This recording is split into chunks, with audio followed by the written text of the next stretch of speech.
we would be dedicated to green hydrogen. The interest around the topic has shot up phenomenally over the past few years. And it's only fair that we assess the topic from various dimensions. So we will have the Global Green Hydrogen Conference to begin with.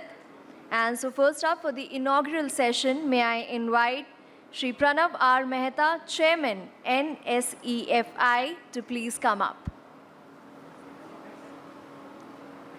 Mr. Pranav R. Mehta, and joining him on stage would be our guest of honor, Dr. Mahesh Sharma, Member of Parliament, Gautam, Buddh, Nagar, UP. Let's please have a huge round of applause and let's continue applauding all the speakers for this session.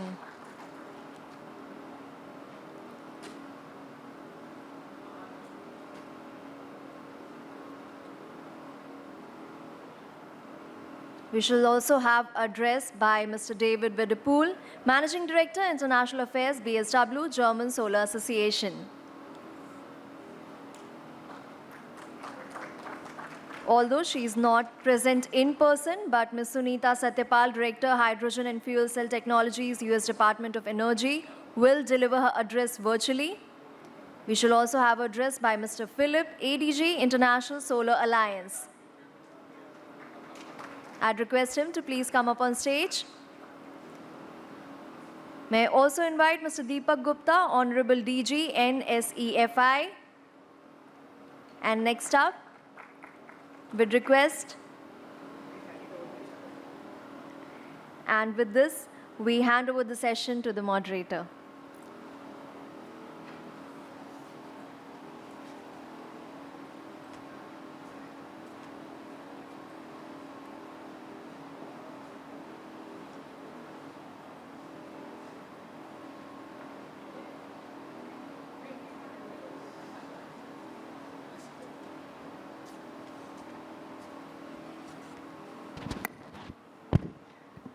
Good afternoon, all of you.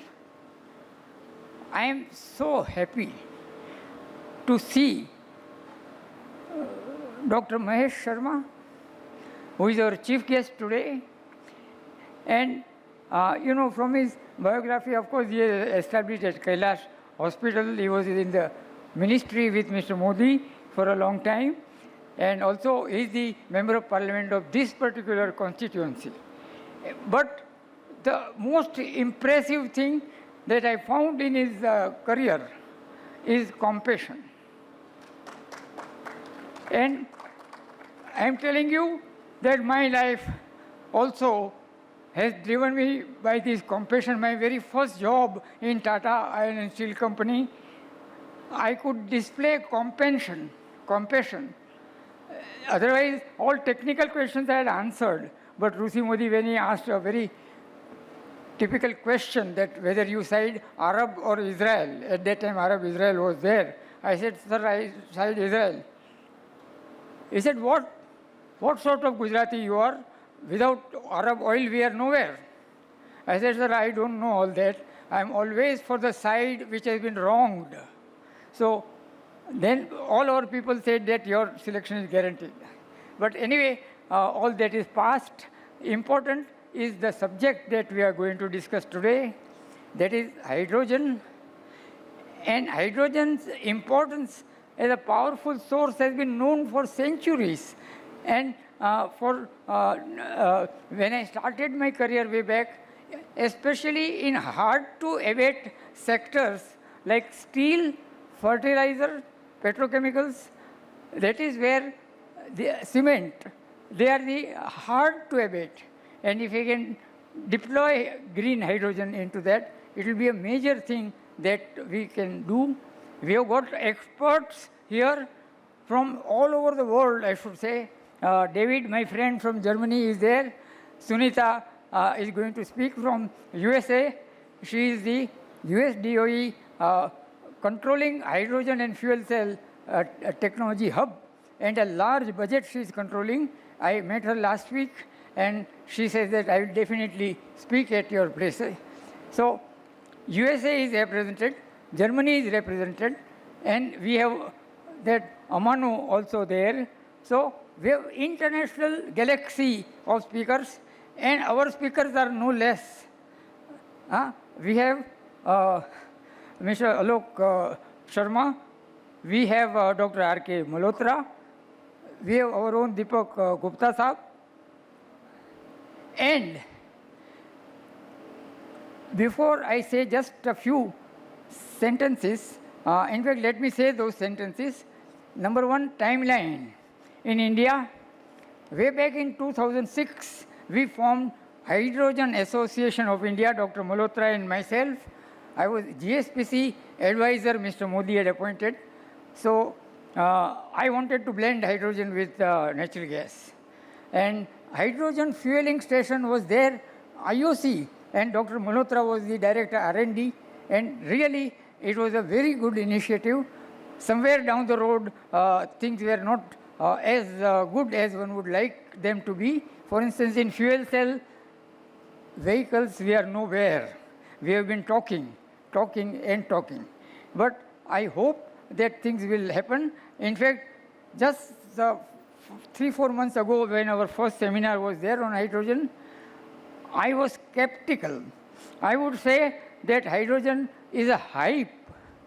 I don't know whether it is practical or not, but today my opinion has changed that our investors, ACME is here, our Axis is here, all our investors are here.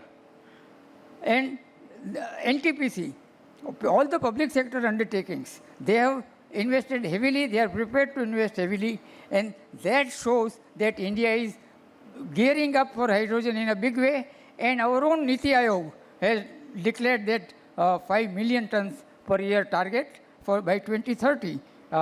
So how to go about that, we should discuss throughout this, and most important to my mind is the cost of hydrogen. With a great effort, we have brought down the cost of solar, as you all know, over a period of time. And in hydrogen also, whatever we talk, unless you bring down the cost from $5 to $1, it has no meaning whatever you keep on talking. That is what and that is what we should debate today. We have got experts, and I'm sure that we'll debate that.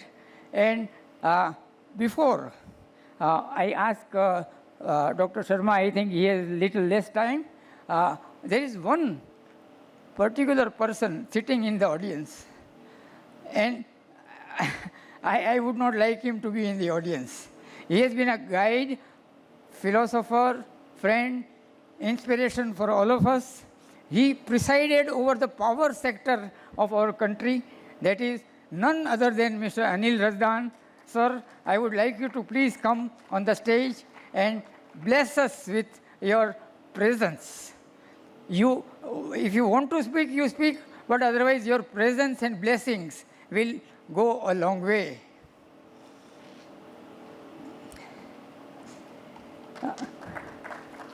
And as such, David, my friend from Germany, they have, you see, India's two greatest friends in fight for climate change are Germany and USA. And we see it, by feeling of our hands that Germany has been supporting us from 2013, when India was just starting in solar. And I have always been invited there at their cost. That is something great. So David is the first speaker, but Dr. Sharma, your time-wise, you would like to speak first? Or you may like David to speak first. If you allow David to speak first, he may take 5-7 minutes. Okay, David, please.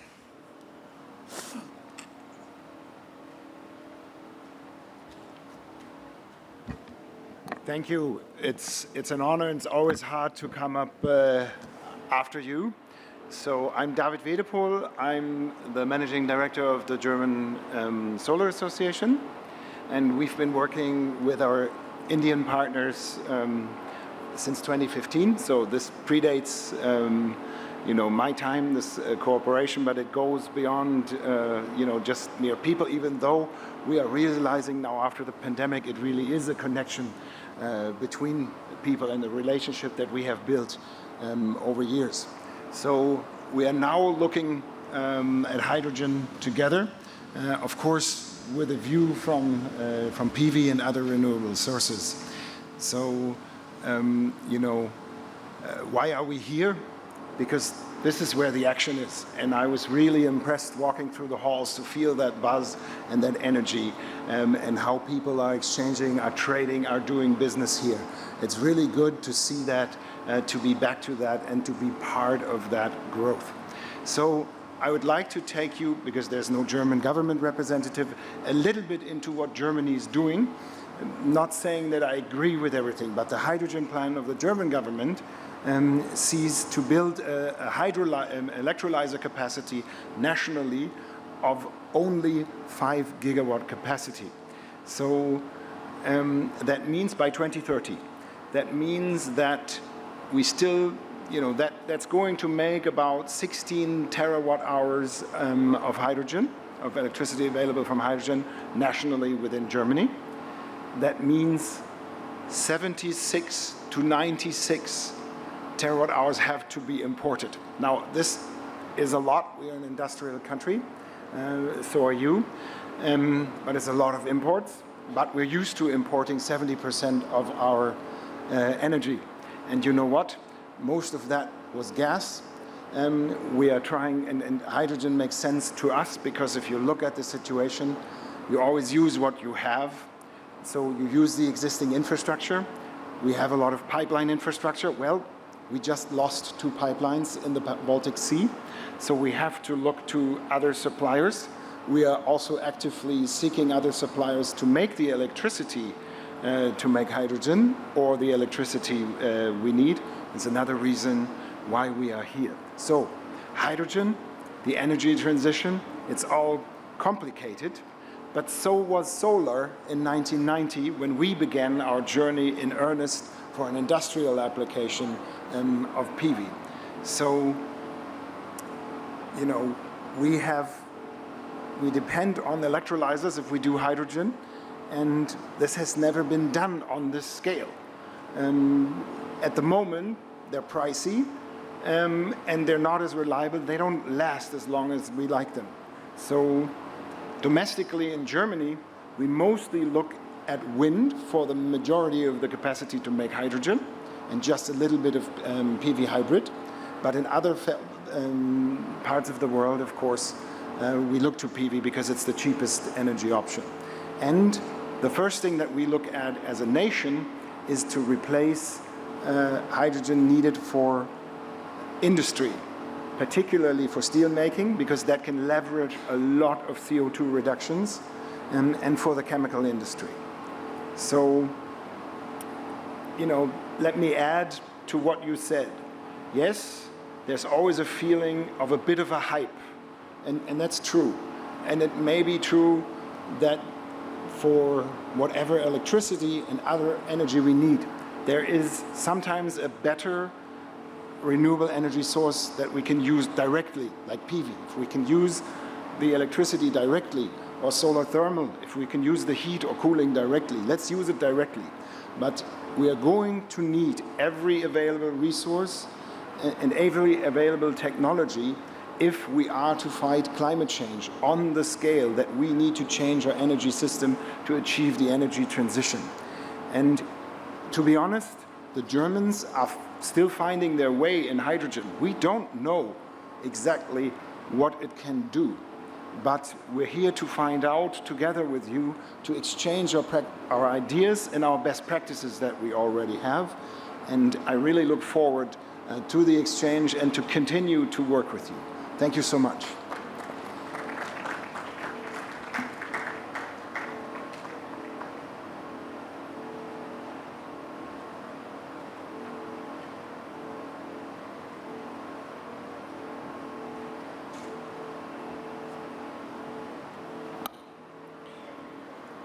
Good afternoon, namaskar. Warm welcome to all the delegates from the nation and out of the nation. As being the public representative from this area, the constituency of Mainz, where I have been living for the last 39 years. I have grown with this township in the last 39 years. I invite you, I welcome you for such deliberations, and my compliments goes to the organizers. And I'm here for my big salute goes to that philanthropic thought person, Pranav Mehta ji, none but, who has been picked by our Prime Minister Narendra Modi, who has been a visionary in the field of especially the green hydrogen and solar energy participation work. India has pioneered in this. I have the pleasure of working with the Honorable Prime Minister Narendra Modi in 4 ministries, all of which have a direct or indirect connection with this nature. The energy, I have the pleasure of being in Tourism and Culture Ministry as independent charge, and Civil Aviation and Minister of Environment and Forests. And again, being a doctor myself, I understand the importance, the value of this green hydrogen in the coming times.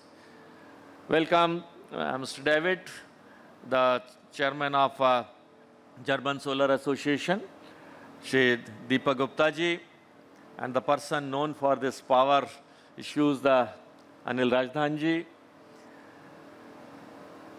What is this being done by Mr. Pranav Mehta and all those people who have been associated with this green hydrogen?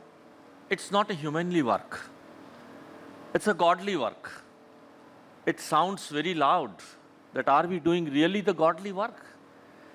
When God created 7.2 billion of the human beings on this earth, He planned to give a good air quality index to all of us.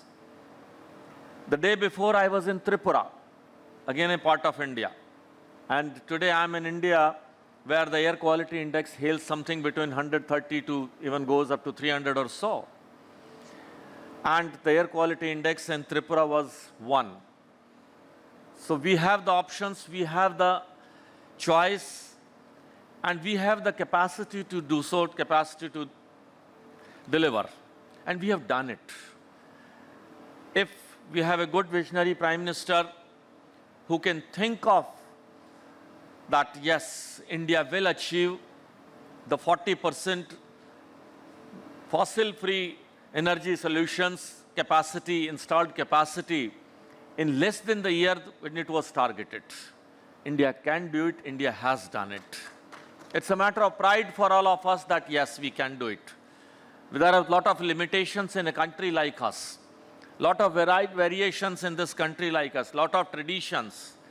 This is the strength of our nation that every 100 kilometers, the language changes, the dress changes, the dining, eating habits changes, the language changes, the religion changes. But what is that binding force which keeps 1.3 billion Indians together? Is our traditions, is our culture, is our capacity, our population, is our weakness also, but our strength also. Maybe we will be the highest human resource supplier in the coming times to the whole part of the world.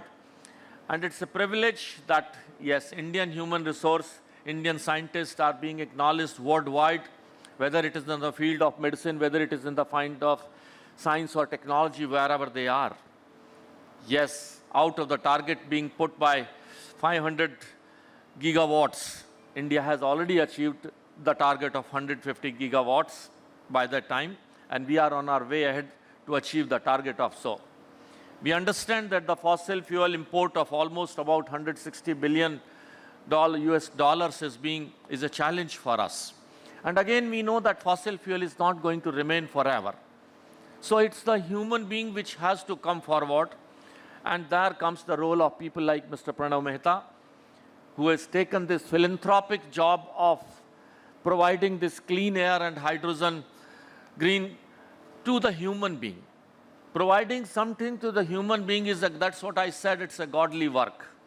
When God created us, maybe we were not worried at that time, whether it is India or the world, that we have to think and we have to have conference like this, that we will be discussing the future and what will be the load of, today I understand around 70 million tons of oxygen, this hydrogen is being produced worldwide, of which 8% the share comes off from India. But I think when God created human being and the nature, He created everything. He created the human being and understanding that human being is my best creation in the world. He created animals, he created greenery, he created grass, the trees and everything. But presuming that human being is my best creature, it will not violate the way, yes, but we have done it. We have come in the way of the nature, and that's what we are suffering. That what invites us to have more discussions and deliberations on such issues. And it's a truth that God might be feeling कि मैंने जो अपनी सबसे बढ़िया creation करी थी human being को, मनुष्य को बनाया था, आज वो मनुष्य ही उस प्रकृति को उजाड़ने के लिए तैयारी में लगा हुआ है। तो उसकी हेल्प के लिए प्रणव मेहता जी जैसे और सोलर एसोसिएशन डेविड जी जैसे लोगों को गॉड ने यहाँ भेजा है कि आप सब मिलकर हम आने वाली जनरेशन्स हमसे पूछेंगी। ये कहावत है बड़ी अच्छी कि ये इम्पॉर्टेंट नहीं कि हमें वसीयत में क्या मिला, ये महत्वपूर्ण नहीं विरासत में हम क्या छोड़ कर जाएंगे। क्या उस एक छोटे 2 साल के 1 महीने 4 महीने के बच्चे को एक नेबुलाइजर और ऑक्सीजन कंसंट्रेटर की मशीन देकर जाएंगे क्या? ये हमारे लिए चैलेंज है, and I think we have to meet this challenge that what we will be living in the legacy for the next generation of the human being is more important for us. I congratulate the organizers, and I'm sure the deliberations and outcome of these conferences will be fruitful to the humanity. I again invite you to my constituency, this Noida being an important part of not only Uttar Pradesh but an NCR, but for the international importance with coming of this, within next 1 year, we will be having this international airport, which will be the largest in Asia and largest, of course, in India also, where we'll have all facilities of cargo and MRO and, of course, the traffic, human traffic. I invite you. Now, it's a conducive atmosphere with the leadership of Prime Minister and our Chief Minister, Yogi Adityanath ji. There is a lot of conducive atmosphere in this area. Now, we'll be having a 1380 megawatt power plant in this area, which will be completed within next year, where we can think of almost 24 hours power backup in this area in the coming times. So all those entrepreneurs who come to this area, I welcome you, I invite you to this area. And again, a warm welcome and a big thank you goes to all of you for your presence over here. Thank you very much. I'm sorry, I wanted to listen to Mr. Rajdhan and Deepak Gupta ji also, but my party has with the Chief Minister conference on the video conference, so I'll be missing that opportunity. But definitely Pranav Mehta ji will be sending me the outcome of this. Thank you very much. Namaskar.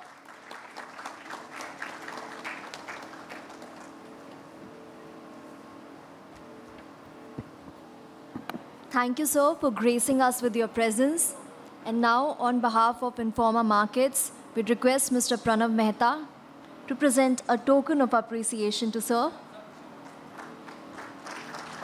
We are indeed honored to have you amongst us.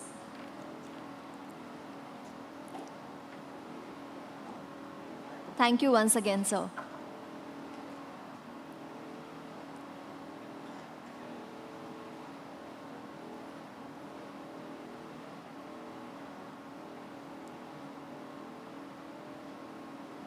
And with this, the inaugural session continues.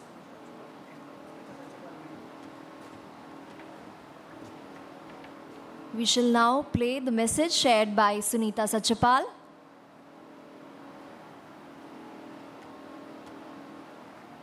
So thank you for the kind invitation and for organizing this important event. And I'm pleased to be able to speak on behalf of the U.S. Department of Energy, where I am the director for the Hydrogen and Fuel Cell Technologies Office, and also coordinate hydrogen activities across the Department of Energy.